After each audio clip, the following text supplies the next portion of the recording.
దేవునికి దూరంగా ఉంటూ, దేవుని మరచిపోతూ, దేవుని యొక్క సన్నిధిని మర్చిపోతూ, దేవుని వాక్యాన్ని ధ్యానించడం మర్చిపోతూ, దేవుణ్ణి ప్రార్థించడం మర్చిపోతున్నటువంటి సందర్భాలు మనం ఎన్నో చూస్తున్నాం. ఎప్పుడు నేను అడిగితే ఎంతమంది చేయెత్తుతారో తెలియదు. నేను ఒకళ్ళని మాత్రంగా చూస్తూ ఉంటాను, ఎప్పుడు కనబడుతూ ఉంటాడు. ఎవరంటే వినోద్. ఉదయం కాలం చక్కగా కుర్చీలో కూర్చొని బైబిల్ పట్టుకొని చదువుకుంటాడు బయట. వెరీ గుడ్, గాడ్ బ్లెస్ యూరా. ఈరోజు ఎంతమంది బైబిల్ చదివారు? జాన్ గడ్ చదివాడా? వెరీ గుడ్ రా. నువ్వు చదివావా? మరి ఏం చేస్తున్నావు? దేవుని నమ్మామని చెప్పి వాక్యం చదవకుండా ప్రార్థన చేయకపోతే వేస్ట్. నువ్వు చదివావా? నువ్వు చదివానా? అడుగుతానని తెలుసు. అడిగాడు అలాగే అడిగాడు. ఆడికి పని పాట ఏం లేదు అంటే ఒక మాట పోయే అలా ఉంటుంది. మీ అతి తక్కువ కాలంలో వచ్చినా మీ అందరికన్నా ఒక రకంగా ఆ సురేష్ బెస్ట్. ఒక పాట పాడతాడు, ఒక చెప్పలు పడతాడు, రెండు మాటలు గుర్తు పెట్టుకుంటాడు, అన్నీ చేస్తాడు. హల్లెలూయా. పౌలు గారు అంటాడు కదా, అకాలమందు పుట్టిన నేను అంటాడు. అయినప్పటికీ మనలో ఒక చిన్న మార్పు రావాలి. మనం దేవుని యొక్క పిల్లలమని చెప్పుకున్నప్పుడు దేవుని పిల్లల్లాగానే ఉండాలి. చూడండి, సునందాలు పిల్లాడు అంటే సునందలాగానే ఉన్నాడు. హల్లెలూయా. హల్లెలూయా. జాను, దేవుని పిల్లలు ఎలా ఉండాలి? దేవుని లాగానే ఉండాలి. ఎప్పుడు కూడా అపవాది మన పక్కన ఎప్పుడు పడకూడదామా అని చూస్తూ ఉంటాడు. అంట ఏం చేస్తాడు? ఎప్పుడు పడకూడదామా అని చూస్తూ ఉంటాడు. మనం అపవాది యొక్క ఉచ్చులో చిక్కబడకూడదు. అపవాది వల వేస్తాడంట. చూడండి, బోయేవాడు పక్షుల కోసం గింజలు జల్లి అక్కడ వల పెట్టి ఆ వల మీద గింజలు జల్లుతాడు. పక్షులు వచ్చి అక్కడ గింజలు ఏరుకుంటాయి. ఆ కాళ్ళు, పక్షి కాళ్ళు ఆ వలలో చిక్కుపడతా ఉంటాయి.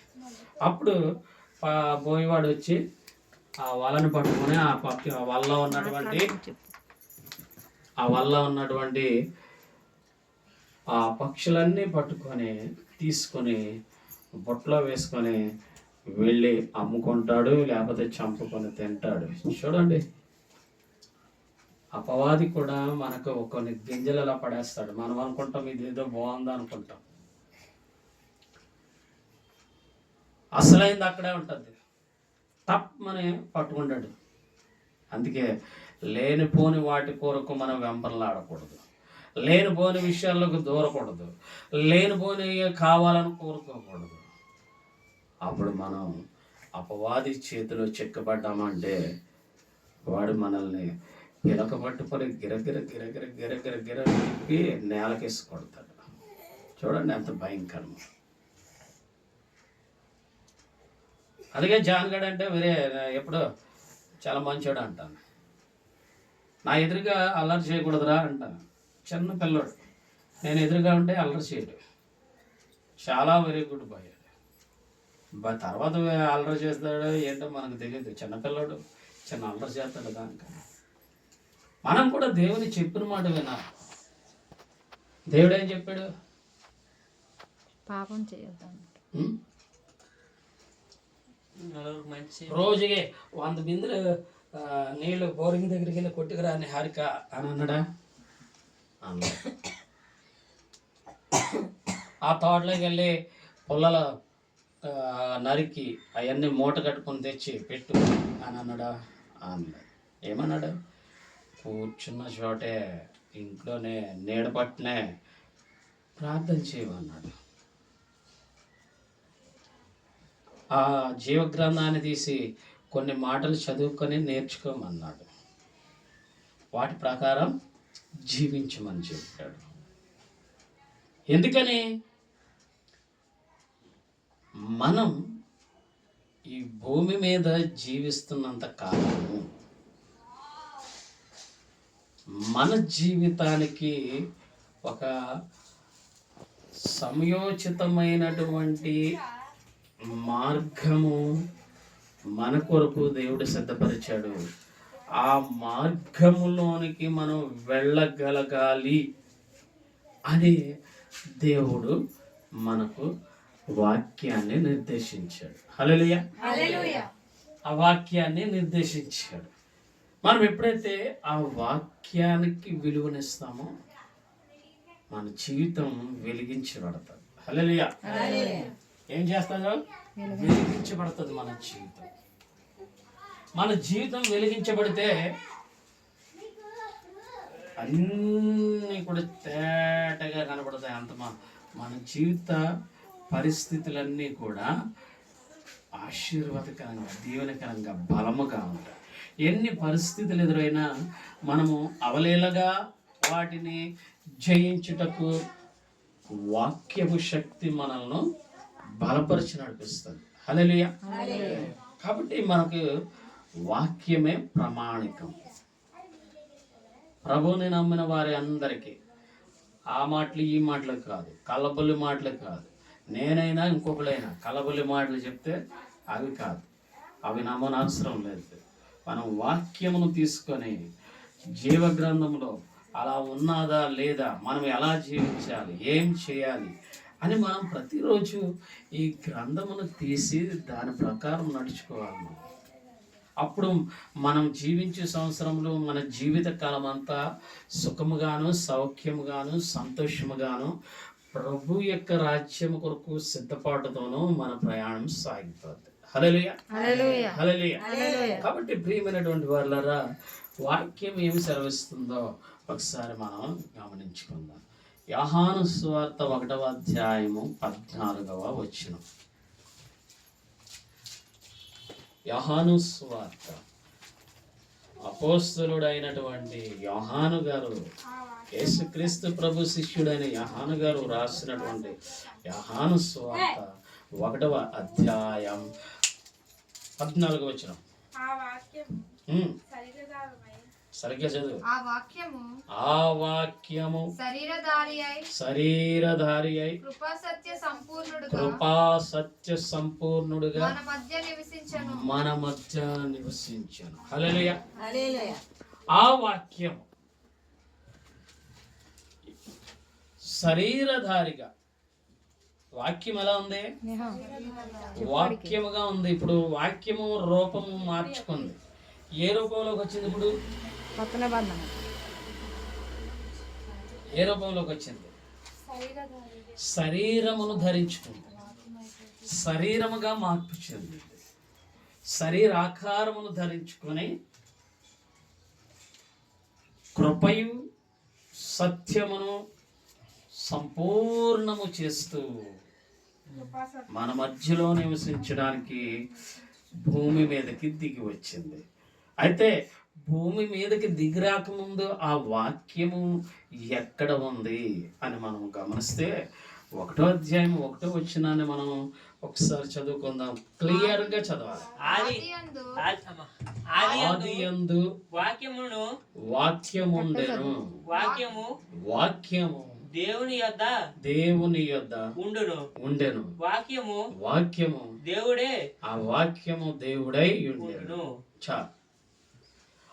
ఆదియందు వాక్యం ఉన్నదంట. ఎప్పుడు? ఆది అంటే ఎప్పుడు? నువ్వు పుట్టి ఎన్ని సంవత్సరాలు అయింది? మహా అయితే ఒక 27, 28, 29, 30 అలాగ అయ్యి ఉంటారు. తబితమ్మ గారును రాజులమ్మ గారు పుట్టి మహా అయితే కొంతకాలం అయింది. భూమి అయితే పుట్టి కొన్ని 100,000 సంవత్సరాలు అయింది. కానీ ఆదియందు వాక్యము ఉండేదంట. ఆది అంటే నీవు నేను ఈ సృష్టి ఈ భూ ప్రపంచము లేనప్పుడు వాక్యము ఉండేదంట. ఏముండేది? వాక్యం ఉండేది. ఏముండేదంట? వాక్యం ఉండేది. ఇంతకీ ఆ వాక్యమే ఎవరు అని మనం చూస్తే ఆ వాక్యము చదవాలి. ఆదియందు వాక్యం ఉండెను, ఆది యందు వాక్యం ఉన్నది. వాక్యము దేవుని యొద్ద ఉండెను, వాక్యము దేవుని యొద్ద ఉన్నది. ఇప్పుడు వాక్యం ఎక్కడ ఉందంట? ఆయన యొద్ద ఉంది. దేవుని దగ్గర ఉందంట. ఎక్కడుంది? దేవుని యొద్ద. తర్వాత ఇంకో ముక్క, ఆయన ఆ వాక్యమే దేవుడై ఉండెను. దేవుడై ఉండెను. వాక్యమే దేవుడు. వాక్యం ఎవరంట? దేవుడు. దేవుడు అంటే దేవుడు వాక్యము రెండు ఒకటే. దేవుడు వాక్యము రెండు ఒకటే. రండి, మధ్యలోకి తీయండి బ్రదర్. వాక్యము దేవుడు రెండు ఒకటే. ఇప్పుడు దేవుడు అంటే వాక్యము, వాక్యం అంటే దేవుడు. దేవుడు అంటే ఎవరు? వాక్యం. వాక్యం అంటే ఎవరు? దేవుడు. దేవుడు. Very good. వీళ్ళిద్దరు చక్కగా ఫాలో అవుతున్నారు.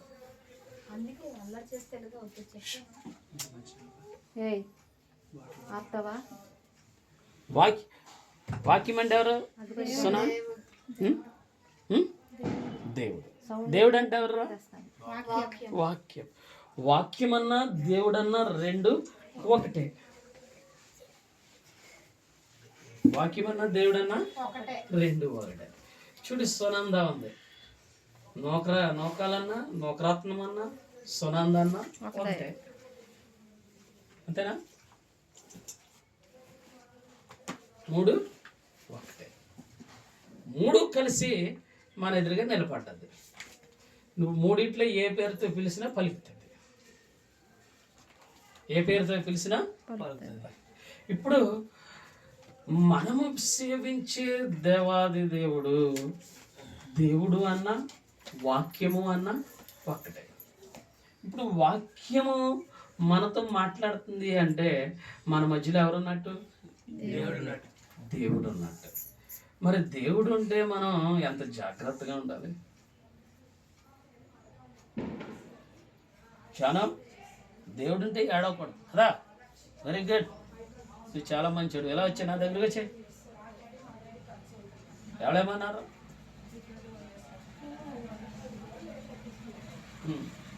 దేవుడు ఉంటే వాక్యం ఉన్నట్టు, వాక్యం ఉంటే దేవుడు ఉన్నట్టు. ఇప్పుడు మనం వాక్యం ధ్యానం చేస్తున్నాము అంటే మన మధ్యలో ఎవరున్నారు?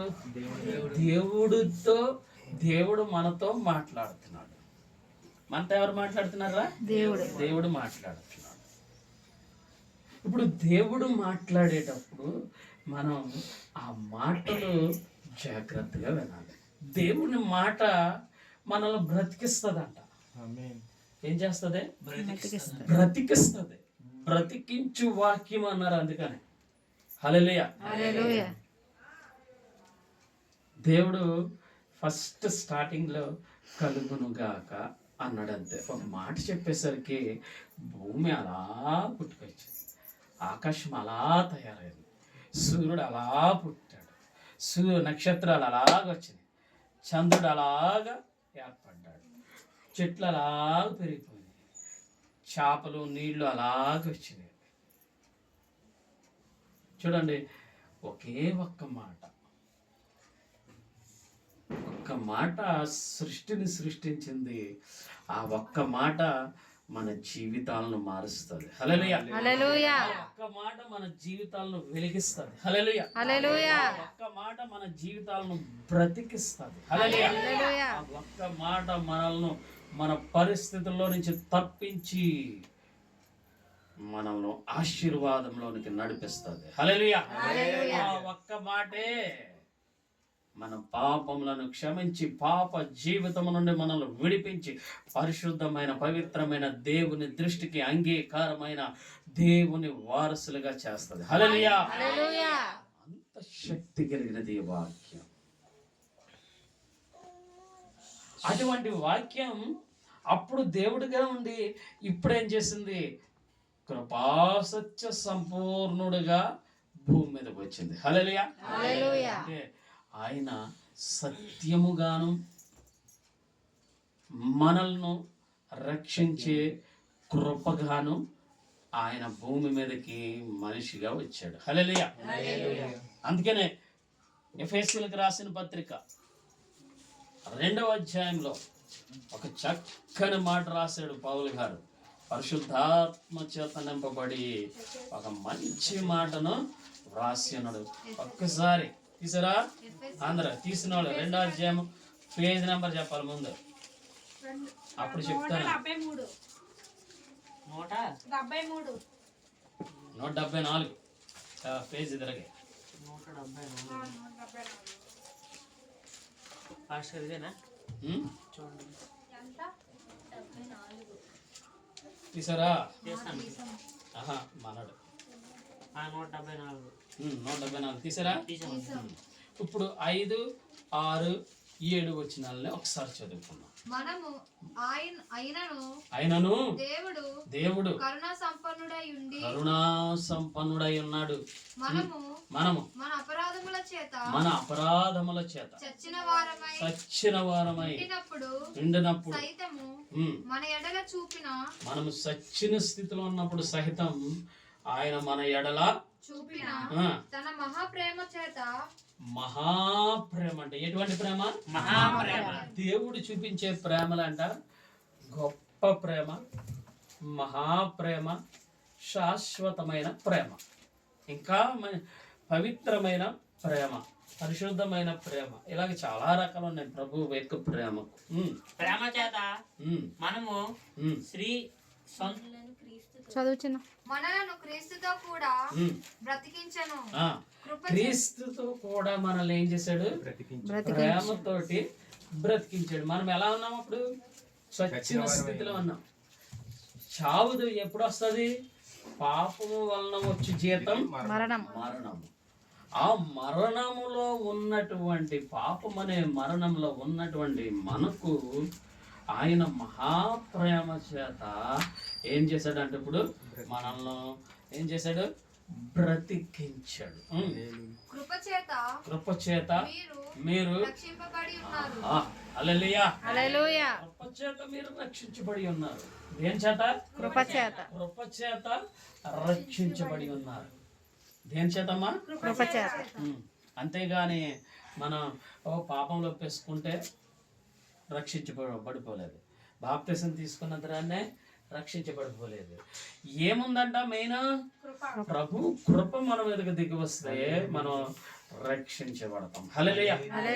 అదే చదవండి ఇప్పుడు. క్రీస్తు యేసునందు ఆయన మనకు చేసిన ఉపకారముల ద్వారా ప్రత్యక్షమైన అత్యధికమైన తన కృప మహా ఐశ్వర్యం రాబో యుగములలో కనుపరుచు నిమిత్తము క్రీస్తు యేసునందు ఆయనతో కూడా లేపి పరలోకమందు ఆయనతో కూడా కూర్చుండబెట్టాను. హల్లెలూయా. ఏం చేశాడంట? మనలను ఆయనతో కూడా లేపి ఆయనతో కూడా కూర్చుండబెట్టి. ఎంత అద్భుతం, ఎంత ఆశ్చర్యం, ఎంత గొప్ప కార్యం.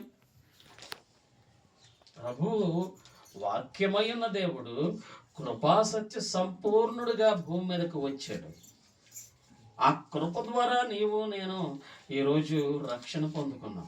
అది మన మన భాగ్యం కాదు, మన శక్తి కాదు, మన భక్తి కాదు. అది ఆయన కేవలం వినోద్ మీద కృప ఉంది, రక్షించబడ్డాడు.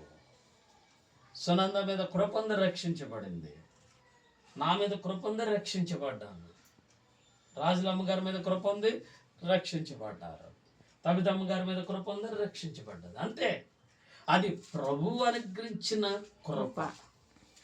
ప్రభు అనుగ్రహించిన కృప. ఆయనతో కూడా కూర్చొని పెట్టాడు, ఆయనతో కూడా లేపాడు. ఆహా, ఎంత ధన్యత! మన అపరాధముల చేత చచ్చిపోయిన మనల్ని ఆయనతో కూడా బ్రతికించాడు, ఆయనతో కూడా లేపాడు, ఆయనతో కూడా కూర్చోబెట్టాడు. హల్లెలూయా. ఒక్క వచనంలో ఎంతటి ప్రణాళికను తీసుకొచ్చాడు దేవుడు. బ్రతికించాడు, లేపాడు, తర్వాత ఆయనతో కూర్చొని పెట్టాడు. అంటే మనం వెళ్ళి సీఎం గారు పిఎం గారు వచ్చారు, వాళ్ళకి లైన్ కూర్చుంటారు, వెళ్ళి మనం వెళ్ళి ఆయన పక్కన కూర్చుంటామంటే కూర్చుంటారా? కూర్చునేవారు. పోనీ ఈ అబ్బాయి డైరీలో పనిచేస్తున్నాడు, డైరీలో చైర్మన్ గారు ఆనంద్ కుమార్ గారి దగ్గరికి వెళ్ళి ఆయన పక్కన కూర్చేసుకుని కూర్చుంటానంటే కూర్చొనిస్తారా? నిన్ను కూర్చునేవారు. మనుషులు అన్ని భేదాభిప్రాయాలు చూస్తారు, కానీ నిన్ను నన్ను ఆయనతో సమానముగా చూశాడు. హల్లెలూయా. హల్లెలూయా. ఎంత మహాప్రేమ మనపై చూపించాడు, ఆయన ఎంత గొప్ప కృపను మనపై అనుగ్రహించాడు. సునంద, నువ్వు మామూలు వ్యక్తివి కాదు. ఆయన నీ మీద కృప చూపించాడు అంటే నువ్వు ఎంతో ధన్యురాలివి. ఆ కృపకు తగినట్లుగా మనం జీవించాలి, ఆయన ఇచ్చిన రక్షణకు తగినట్లుగా మనం నడుచుకోవాలి, ఆయన ఇచ్చిన రక్షణకు మాదిరిగా మనం బ్రతకాలి. మన ఇష్టానుసారంగా బ్రతికేయడానికి కాదు ఆయన నిన్ను నన్ను కృప చేత రక్షించింది. మన ఇష్టానుసారంగా జీవించడానికి కాదు ఆయన నిన్ను నన్ను రక్షించింది.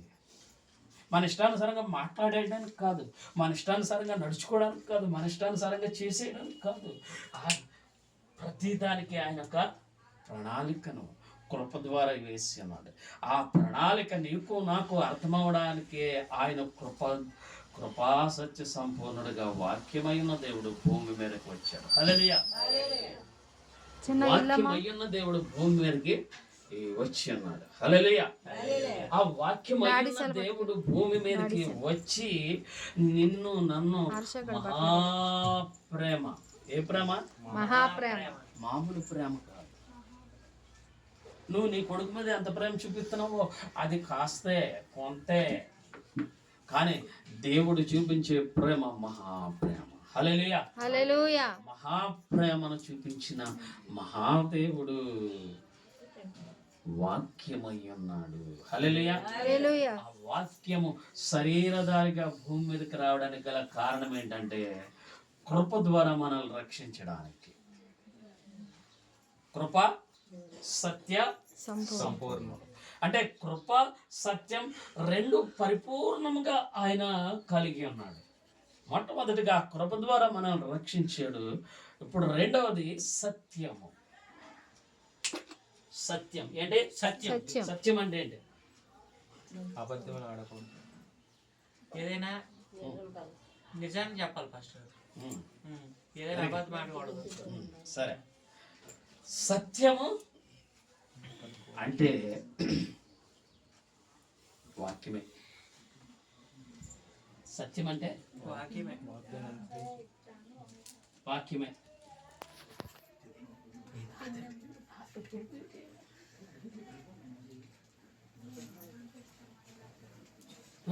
సత్యము అంటే వాక్యం అంతే. కీర్తనలు 119 అంటాడు, నీ వాక్య సారాంశమే సత్యం.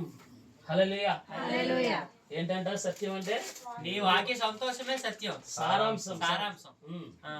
నీ వాక్య సారాంశం అంటే నీ వాక్యము యొక్క ఏంటి సారాంశం అంటే అనుసరించడం. మనకి చదువుకునేటప్పుడు క్వశ్చన్స్ సారాంశం రాయాలి అంటే దాని వివరణ. వాక్యము యొక్క వివరణే వివరించడం. ఆ వివరించబడిన వాక్యం అనగా కృపాసత్య సంపూర్ణుడిగా వాక్యమైన దేవుడు భూమి మీదకి వచ్చి మన మీద చూపించినటువంటి ఆ ప్రేమ ప్రణాళికయే సత్యం. హల్లెలూయా. ఆ ప్రేమ ప్రణాళిక నీ మీద నా మీద వేసిన గొప్ప దేవుడు నిన్ను నన్ను ఎంతగా ప్రేమిస్తున్నాడు కదా. మరి ఆ ప్రేమకు మనము తగినట్లుగా నడుచుకోవాలి. ఆ ప్రేమకు తగినట్లుగా నడుచుకోవాలి. మనం అనుకోవచ్చు వాళ్ళు నువ్వు అలాగే నువ్వు ఇలాగని అనుకుంటాం తప్ప. కానీ బలహీనతలు అందరికీ ఉంటాయి. దాన్ని సరి చేసుకున్నవాడే గొప్పవాడు. దాన్ని సరి చేసుకునేవాడే గొప్పవాడు. అంతే. ఎవ్వరము మంచివాళ్ళం కాదు. ఆ కృప మనల్ని, ఆ సత్యం అనే వాక్యం అనే సారాంశమై ఉన్న సత్యం మనలను పాపం అనే బానిసత్వం కింద నుంచి స్వతంత్రముగా చేసి దేవునికి వారసులుగా మనల్ని ఎన్నుకుంది. హల్లెలూయా, హల్లెలూయా. కాబట్టి ప్రియమైనటువంటి వారులారా, వాక్యమై ఉన్న దేవుడు భూమి మీదకి రావడం గల కారణం ఏంటంటే కృప ద్వారా రక్షించడం కోసం, సత్యము ద్వారా మనల్ని ఆయన రాజ్యం కొరకు సిద్ధపరచడం కోసం. హల్లెలూయా, హల్లెలూయా. ప్రభువారు భూమి మీదకి వచ్చి ఏం చేశారు? దేవుని రాజ్యము సమీపించి ఉన్నది, మారు మనసు పొందండి అని యోహాను ఏమో ప్రకటన చేశాడు. దేవుని రాజ్యం వచ్చిందని యేసుక్రీస్తు ప్రభువారు తెలియపరిచారు. ఇప్పుడు ఆ దేవుని రాజ్యము కొరకు మనల్ని సిద్ధపరచుకోవడమే సత్యం. హల్లెలూయా. ఆ సిద్ధపరచుకోవడం కోసం మనం వాక్యాన్ని మన హృదయంలోనికి స్వీకరించాలి. వాక్యం ఎక్కడ ఉండాలి? హృదయంలో ఉండాలి. హృదయం అనే పలక మీద రాయబడాలి. వాక్యం మన మీద, మన హృదయంలో ఉంటే మనం చక్కగా మంచిగా బ్రతకగలం. అంటే మంచితనంతో బ్రతకగలం. ఆ వాక్యం మన హృదయంలో ఉంటే మన జీవితం అనేక మందికి సాక్షిగా ఉంటుంది. హల్లెలూయా, హల్లెలూయా, హల్లెలూయా. హల్లెలూయా. కాబట్టి ప్రియమైనటువంటి వారులారా, ఈ క్రిస్మస్ దినాల్లో కృపా సత్య సంపూర్ణుడిగా వాక్యం మన మధ్యలోనికి వచ్చి నివసించింది. హల్లెలూయా, హల్లెలూయా. ఇప్పుడు మన మధ్యలో నివసిస్తున్న ఆ వాక్యాన్ని మనం నిర్లక్ష్యం చేస్తే, ఇంత గొప్ప రక్షణను నిర్లక్ష్యము చేసిన ఎడల ఎలాగూ తప్పించుకుందువు అని పౌలు గారు సెలవిస్తూ ఉంటాడు వాక్యంలో. రక్షణ పొందిన మనం రక్షణను నిర్లక్ష్యం చేయకూడదు. ఏం చేయకూడదమ్మా? రక్షణ పొందాం, నిర్లక్ష్యం చేయకూడదు. రక్షించబడ్డావంటే నీ నడక మారాలి, నీ పడక మారాలి, నీ మాట మారాలి, నీ చూపు మారాలి, నీ క్రియలు మారాలి, నీ ప్రవర్తన మారాలి. అనేక మందికి మనల్ని ఆయన వెలుగుగా, మనం మంచితనంగా మారాలి. చెడ్డగా ఉండకూడదు, చెడు మాటలు పలకూడదు, చెడ్డ క్రియలు చేయకూడదు, చెడు నడకలు నడవకూడదు. మంచిగా మంచితనంతో మనం ముందుకు జీవించాలి. కాబట్టి కృపా సత్య సంపూర్ణుడు కృప ద్వారా మనం రక్షించాడు. ఇప్పుడు ఆ సత్యముతో మన జీవితాన్ని మనం ప్రభు ఎదుట కట్టుకుంటూ సరి చేసుకుంటూ జీవించాలి. హల్లెలూయా.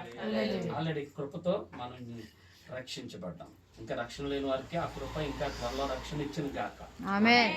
రక్షించబడ్డా మనం సత్యముతో మన జీవితాన్ని సరి చేసుకుంటూ ఆయన రాజ్యము కొరకు సిద్ధపరచుకోవాలి. అప్పుడు దేవుని వాక్యం మనల్ని బ్రతికిస్తుంది, మనల్ని లేపుతుంది, మనల్ని ఆయనతో కూడా కూర్చుండబెడతాది. హల్లెలూయా, హల్లెలూయా, హల్లెలూయా.